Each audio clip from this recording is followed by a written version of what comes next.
नमस्कार, जन टीवी देख रहे हैं आप और प्रधानमंत्री नरेंद्र मोदी मन की बात कर रहे हैं। क्या कुछ कह रहे हैं, सुनिए।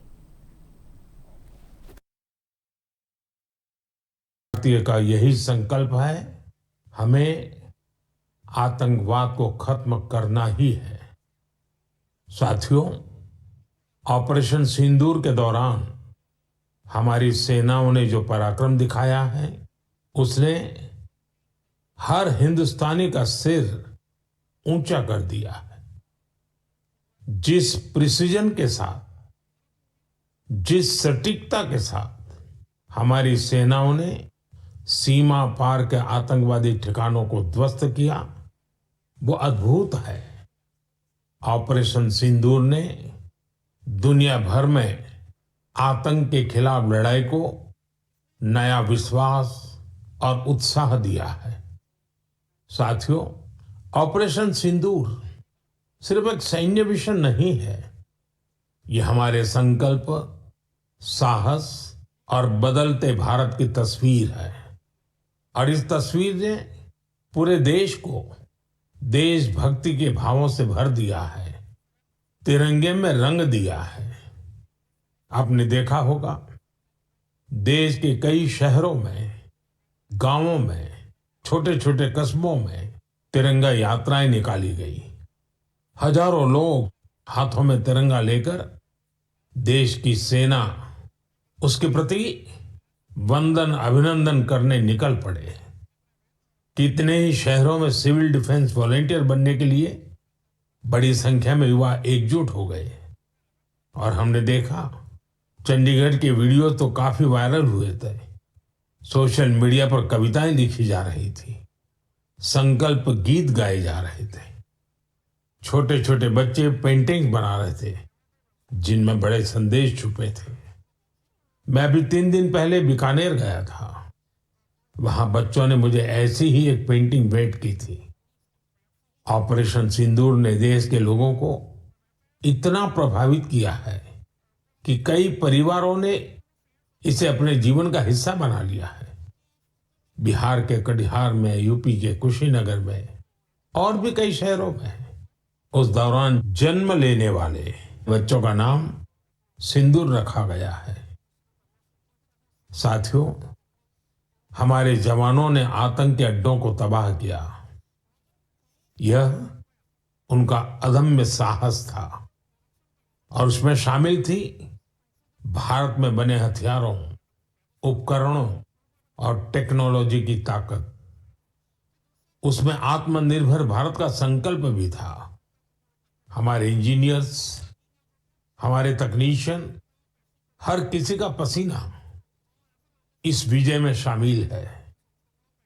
इस अभियान के बाद पूरे देश में वोकल फॉर लोकल को लेकर एक नई ऊर्जा दिख रही है। कई बातें मन को छू जाती है। एक माँ बाप ने कहा, अब हम अपने बच्चों के लिए सिर्फ भारत में बने खिलौने ही लेंगे। देशभक्ति की शुरुआत बचपन से होगी।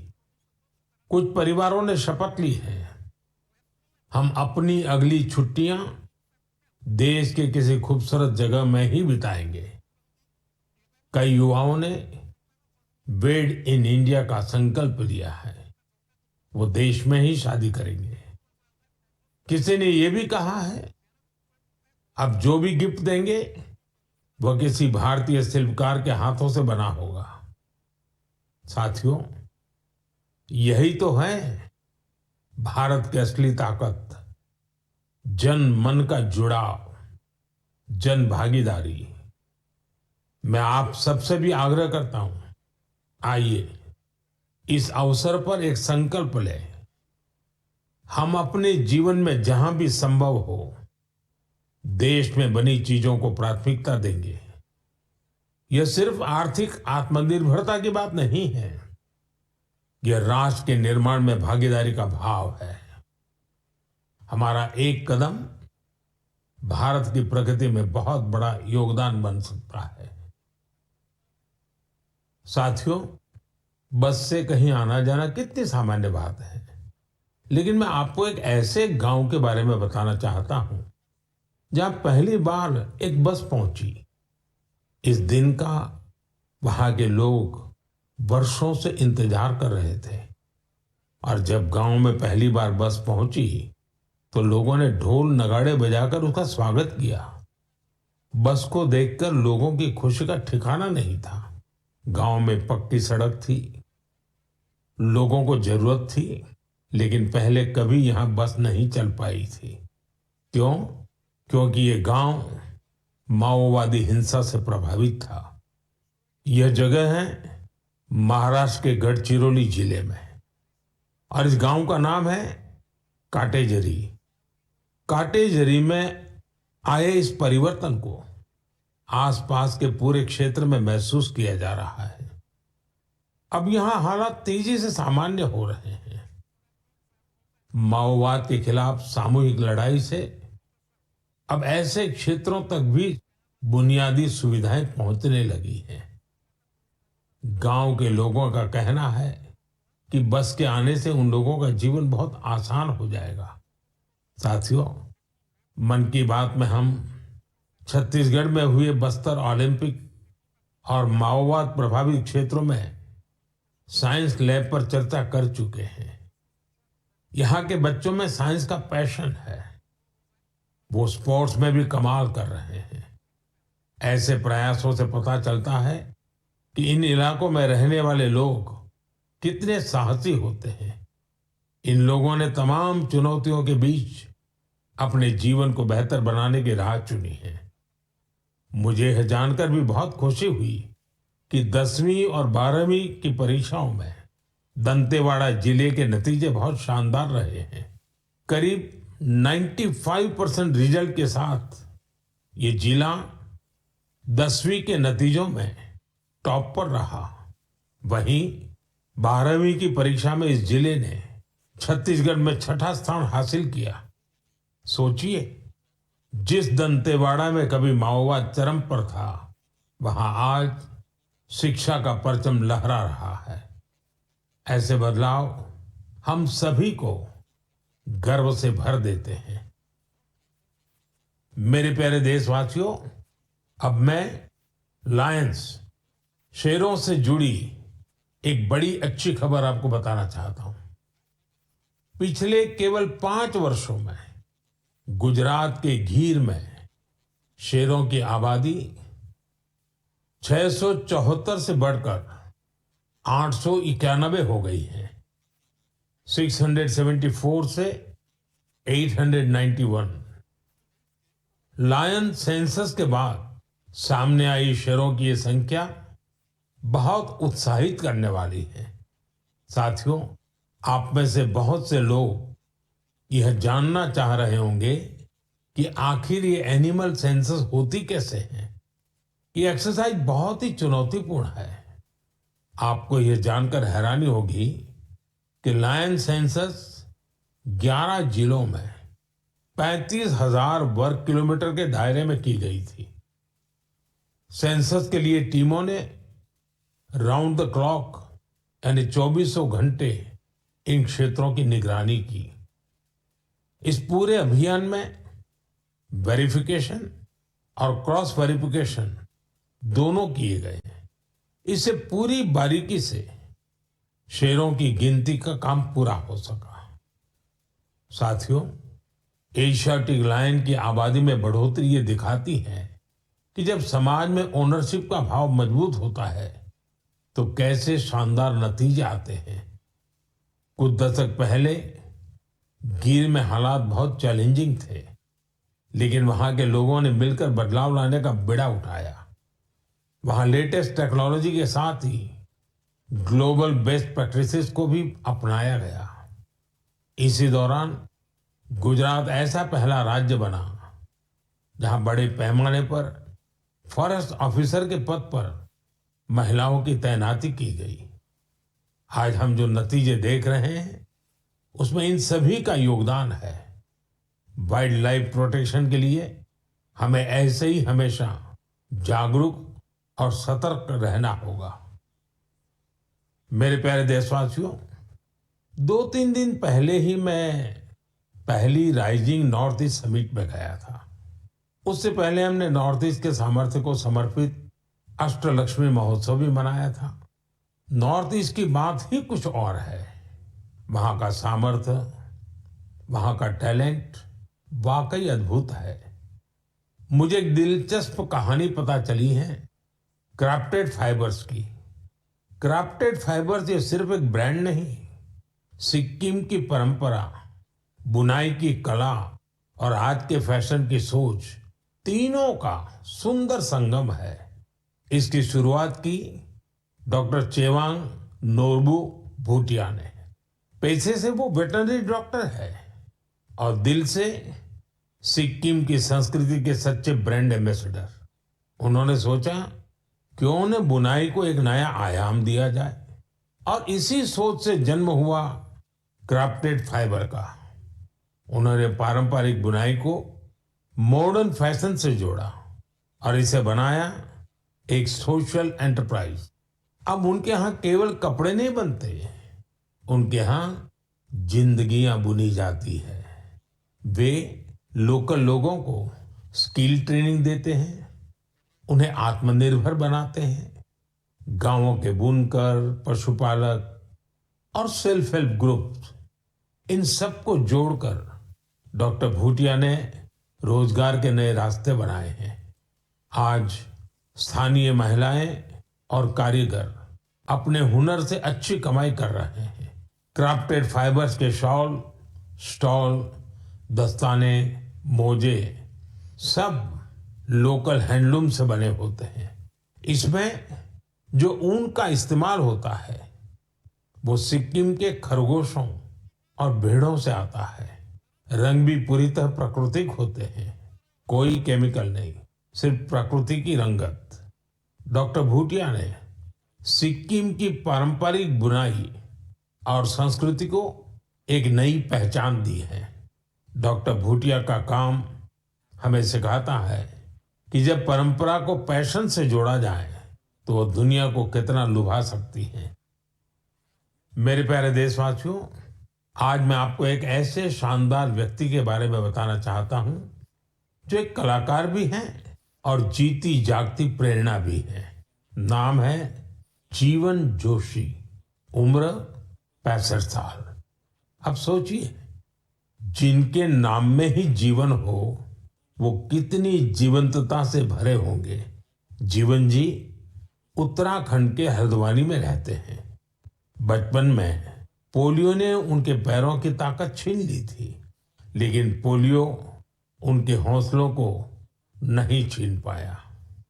उनके चलने की रफ्तार भले ही कुछ धीमी हो गई, लेकिन उनका मन कल्पना की हर उड़ान उड़ता रहा। इसी उड़ान में जीवन जी ने एक अनोखी कला को जन्म दिया। नाम रखा बगेट। इसमें वो चीड़ के पेड़ों से गिरने वाली सूखी छाल से सुंदर कलाकृतियां बनाते हैं। वो छाल जिसे लोग आमतौर पर बेकार समझते हैं, जीवन जी के हाथों में आते ही धरोहर बन जाती है। उनकी हर रचना में उत्तराखंड की मिट्टी की खुशबू होती है। कभी पहाड़ों के लोक वाद्य यंत्र, तो कभी लगता है जैसे पहाड़ों की आत्मा उस लकड़ी में समा गई हो। जीवन जी का काम सिर्फ कला नहीं, एक साधना है। उन्होंने इस कला में अपना पूरा जीवन समर्पित कर दिया है। जीवन जोशी जैसे कलाकार हमें याद दिलाते हैं कि परिस्थितियां चाहे जैसी भी हो, अगर इरादा मजबूत हो तो नामुमकिन कुछ नहीं। उनका नाम जीवन है और उन्होंने सच में दिखा दिया कि जीवन जीना क्या होता है। मेरे प्यारे देशवासियों, आज कई ऐसी महिलाएं हैं जो खेतों के साथ ही अब आसमान की ऊंचाइयों पर काम कर रही हैं। जी हाँ, आपने सही सुना। अब गांव की महिलाएं ड्रोन दीदी बनकर ड्रोन उड़ा रही हैं और उससे खेती में नई क्रांति ला रही है। साथियों, तेलंगाना के संगारेड्डी जिले में कुछ समय पहले तक जिन महिलाओं को दूसरों पर निर्भर रहना पड़ता था, आज वही महिलाएं ड्रोन से 50 एकड़ जमीन पर दवा के छिड़काव का काम पूरा कर रही है। सुबह 3 घंटे, शाम 2 घंटे और काम निपट गया। धूप की तपन नहीं, जहर जैसे केमिकल्स का खतरा नहीं। साथियों, गांव वालों ने भी इस परिवर्तन को दिल से स्वीकार किया है। अब ये महिलाएं ड्रोन ऑपरेटर नहीं, स्काई वॉरियर्स के नाम से जानी जाती है। ये महिलाएं हमें बता रही हैं, बदलाव तब आता है जब तकनीक और संकल्प एक साथ चलते हैं। मेरे प्यारे देशवासियों, अंतर्राष्ट्रीय योग दिवस में अब 1 महीने से भी कम समय बचा है। ये अवसर याद दिलाता है कि अगर आप अब भी योग से दूर हैं तो अब योग से जुड़े। योग आपका जीवन जीने का तरीका बदल देगा। साथियों, 21 जून 2015 में योग दिवस की शुरुआत के बाद से ही इसका आकर्षण लगातार बढ़ रहा है। इस बार भी योग दिवस को लेकर दुनिया भर में लोगों का जोश और उत्साह नजर आ रहा है। अलग अलग संस्थान अपनी तैयारियां साझा कर रहे हैं। बीते वर्षों की तस्वीरों ने बहुत प्रेरित किया है। हमने देखा है अलग अलग देशों में किसी साल लोगों ने योग चेन बनाई, योग रिंग बनाई। ऐसी बहुत ही तस्वीरें हैं जहां एक साथ 4 जनरेशन मिलकर योग कर रही हैं। बहुत से लोगों ने अपने शहर की आइकॉनिक प्लेसेस को योग के लिए चुना। आप भी इस बार कुछ इंटरेस्टिंग तरीके से योग दिवस मनाने के बारे में सोच सकते हैं। साथियों, आंध्र प्रदेश की सरकार ने योग आंध्र अभियान शुरू किया है। इसका उद्देश्य पूरे राज्य में योग संस्कृति को विकसित करना है। इस अभियान के तहत योग करने वाले 10 लाख लोगों का एक पूल बनाया जा रहा है। मुझे इस वर्ष विशाखापत्तनम में योग दिवस कार्यक्रम में शामिल होने का अवसर मिलेगा। मुझे जानकर अच्छा लगा कि इस बार भी हमारे युवा साथी देश की विरासत से जुड़ी आइकॉनिक प्लेसेस पर योग करने वाले हैं। कई युवाओं ने नए रिकॉर्ड बनाने और योग चेन का हिस्सा बनने का संकल्प लिया है। हमारे कॉरपोरेट्स भी इसमें पीछे नहीं है। कुछ संस्थानों ने ऑफिस में ही योग अभ्यास के लिए अलग स्थान तय कर दिया है। कुछ स्टार्टअप्स ने अपने ऑफिस योग अवर्स तय कर दिए हैं। ऐसे भी लोग हैं जो गांवों में जाकर योग सिखाने की तैयारी कर रहे हैं।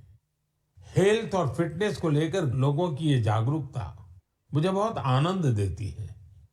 साथियों, योग दिवस के साथ साथ आयुर्वेद के क्षेत्र में भी कुछ ऐसा हुआ है जिसके बारे में जानकर आपको बहुत खुशी होगी। कल ही यानी 24 मई को WHO के डायरेक्टर जनरल और मेरे मित्र तुलसी भाई की मौजूदगी में एक MOU साइन किया गया है। इस एग्रीमेंट के साथ ही international classification of health interventions के तहत एक डेडिकेटेड ट्रेडिशनल मेडिसिन मॉड्यूल पर काम शुरू हो गया है। इस पहल से आयुष को पूरी दुनिया में वैज्ञानिक तरीके से अधिक लोगों तक पहुंचाने में मदद मिलेगी। साथियों, आपने स्कूलों में ब्लैक बोर्ड तो देखा होगा, लेकिन अब कुछ स्कूलों में शुगर बोर्ड भी लगाया जा रहा है। ब्लैक बोर्ड नहीं, शुगर बोर्ड। CBSE की इस अनोखी पहल का उद्देश्य है बच्चों को उनके शुगर इंटेक के प्रति जागरूक करना। कितनी चीनी लेनी चाहिए और कितनी चीनी खाई जा रही है, ये जानकर बच्चे खुद से ही हेल्दी विकल्प चुनने लगे हैं। ये एक अनोखा प्रयास है और इसका असर भी बड़ा पॉजिटिव होगा। बचपन से ही स्वस्थ जीवन शैली की आदतें डालने में ये काफी मददगार साबित हो सकता है। कई अभिभावकों ने इसे सराहा है और मेरा मानना है ऐसी पहल दफ्तरों, कैंटीनों और संस्थानों में भी होनी चाहिए। आखिरकार सेहत है तो सब कुछ है। फिट इंडिया ही स्ट्रांग इंडिया की नींव है। मेरे प्यारे देशवासियों, स्वच्छ भारत की बात हो और मन की बात के श्रोता पीछे रहे, ऐसा कैसे हो सकता है भला? मुझे पूरा विश्वास है कि आप सब अपने अपने स्तर पर इस अभियान को मजबूती दे रहे हैं। लेकिन आज मैं आपको एक ऐसी मिसाल के बारे में बताना चाहता हूं जहां स्वच्छता के संकल्प ने पहाड़ जैसी चुनौतियों को भी मात दे दी। आप सोचिए, कोई व्यक्ति बर्फीली पहाड़ियों पर चढ़ाई कर रहा हो, जहां सांस लेना मुश्किल हो, कदम कदम पर जान को खतरा हो, और फिर भी वो व्यक्ति वहां सफाई में जुटा हो। ऐसा ही कुछ किया है हमारी आईटीबीपी की टीमों के सदस्यों ने।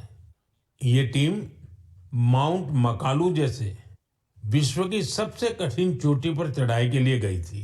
पर साथियों, उन्होंने सिर्फ पर्वतारोहण नहीं किया, उन्होंने अपने लक्ष्य में एक मिशन और जोड़ा, स्वच्छता का।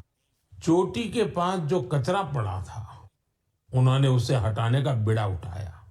आप कल्पना कीजिए, 150 किलो से ज्यादा नॉन बायोडिग्रेडेबल वेस्ट इस टीम के सदस्य अपने साथ नीचे लाए। इतनी ऊंचाई पर सफाई करना कोई आसान काम नहीं है, लेकिन यह दिखाता है कि जहां संकल्प होता है वहां रास्ते अपने आप बन जाते हैं। साथियों, इसी से जुड़ा एक और जरूरी विषय है पेपर वेस्ट और रिसाइकलिंग। हमारे घरों और दफ्तरों में हर दिन बहुत सारा पेपर वेस्ट निकलता है। शायद हम इसे सामान्य मानते हैं, लेकिन आपको जानकर हैरानी होगी, देश के लैंडफिल वेस्ट का लगभग 1/4 हिस्सा कागज से जुड़ा होता है। आज जरूरत है हर व्यक्ति इस दिशा में जरूर सोचे। मुझे जानकर अच्छा लगा कि भारत के कई स्टार्टअप्स इस सेक्टर में शानदार काम कर रहे हैं। विशाखापत्तनम, गुरुग्राम, ऐसे कई शहरों में कई स्टार्टअप पेपर रिसाइकलिंग के इनोवेटिव तरीके अपना रहे हैं। कोई रिसाइकल पेपर से पैकेजिंग बोर्ड बना रहा है, कोई डिजिटल तरीकों से न्यूज़पेपर रिसाइकलिंग को आसान बना रहा है। जालना जैसे शहरों में कुछ स्टार्टअप 100% रिसाइकल मटेरियल से पैकेजिंग रोल और पेपर कोर बना रहे हैं। आप ये भी जानकर प्रेरित होंगे, 1 टन कागज की रिसाइकलिंग से 17 पेड़ कटने से बचते हैं और हजारों लीटर पानी की बचत होती है। अब सोचिए, जब पर्वतारोही इतने कठिन हालत में कचरा वापस ला सकते हैं, तो हमें भी अपने घर या दफ्तर में पेपर को अलग करके रिसाइकलिंग में अपना योगदान जरूर देना चाहिए। जब देश का हर नागरिक ये सोचेगा कि देश के लिए मैं क्या बेहतर कर सकता हूं, तभी मिलकर हम बड़ा परिवर्तन ला सकते हैं। साथियों, बीते दिनों खेलो इंडिया गेम्स की बड़ी धूम रही। खेलो इंडिया के दौरान बिहार के 5 शहरों ने मेजबानी की थी।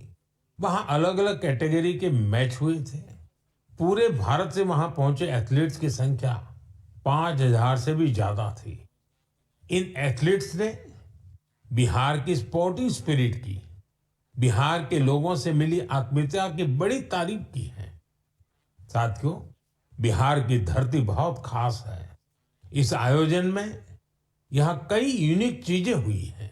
खेलो इंडिया यूथ गेम्स का ये पहला आयोजन था जो ओलंपिक चैनल के जरिए दुनिया भर में पहुंचा।